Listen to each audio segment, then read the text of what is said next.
Now, Donald Trump says Russia has agreed to pause attacks on Ukrainian cities for a week.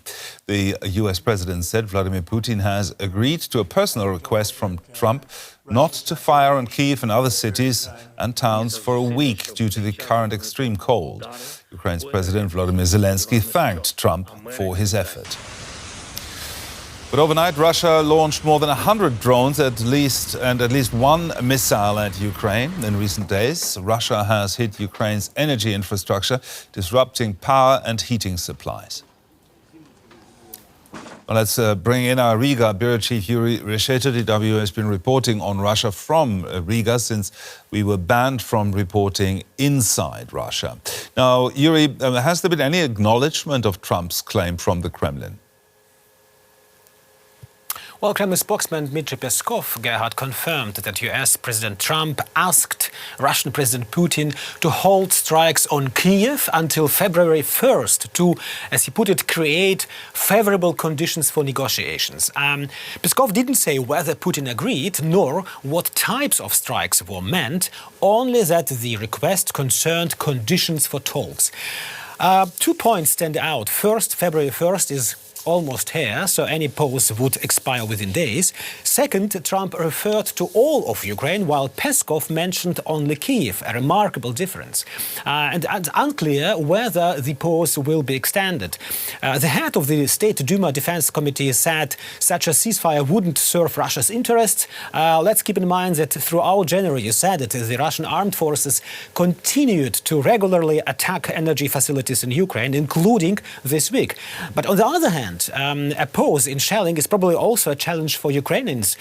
For Ukraine's defense strategy, in response to the Russian strikes, Ukraine constantly targets Russian arms factories, and as long as those sites are under fire, they can't produce new weapons or drones. DW's Yuri Resheto reporting there from Riga. Thank you, Yuri. Now, in his overnight address to Ukrainians, President Zelensky said stopping Russian attacks on the country's energy sector are a primary focus of current international negotiations. I am grateful to the American side for their efforts to halt the strikes on our energy infrastructure at this time, and we hope the United States will be able to secure this. There is a statement today from the President of the United States. The real situation at our energy facilities and in our cities tonight and in the coming days will show the results.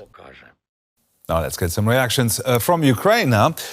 Kira Rudik is the leader of the pro-European Holos Party and a member of parliament in Kyiv.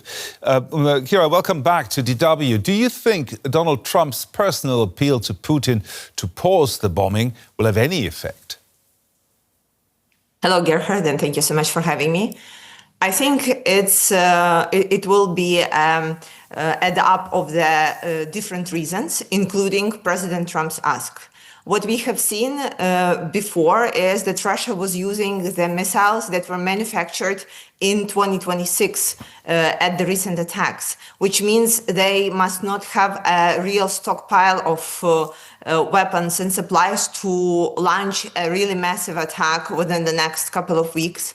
They understand that Ukraine's energy system is indeed hanging by a thread, and we are very worried of what may happen. But it could be perhaps that to give Donald Trump a hand and to give him an ability to show himself as a great peacemaker, there could have been such an agreement.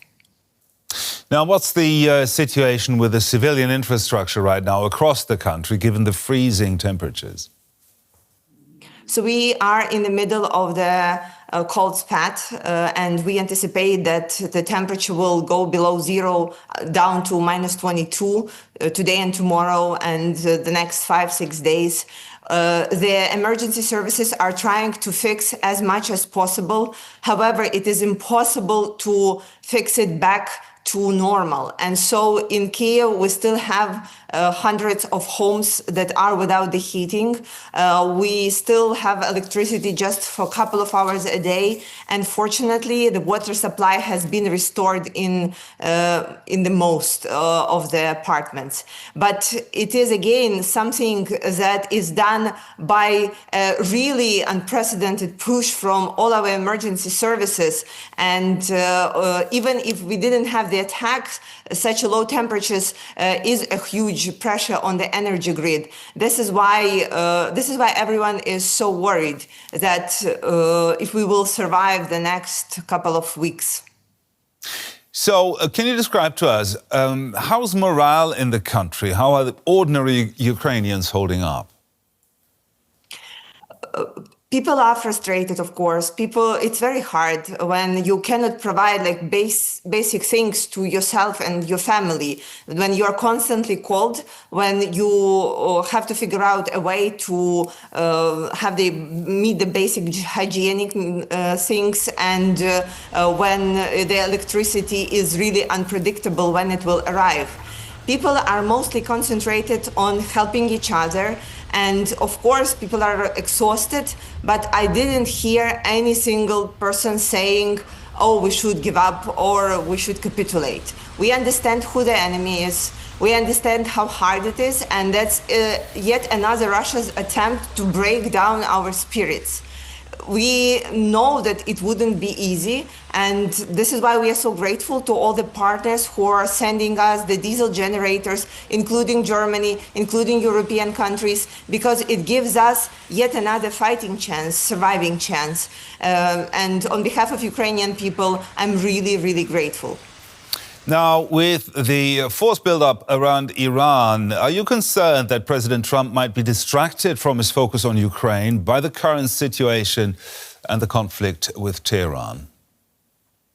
These concerns indeed exist. However, if you ask any Ukrainian what they know about Iran, they know that it's Iranian drones, Shaheds, that are attacking us every night. We know that Iran was supplying these drones to Russia at the beginning of full-scale invasion and continue acting as an alliance to Russia. So weakening Iran and stopping its ability to support Russia will indeed mean a good thing for Ukraine. And it will indeed be a push towards the end of the war, towards a peace. This is why we are really hopeful that there would be a solution for Iran. We are supporting people who are fighting against the regime. The Ukrainian lawmaker, Kira Rudik, there in Kyiv. Thank you very much. Appreciate it. Thank you.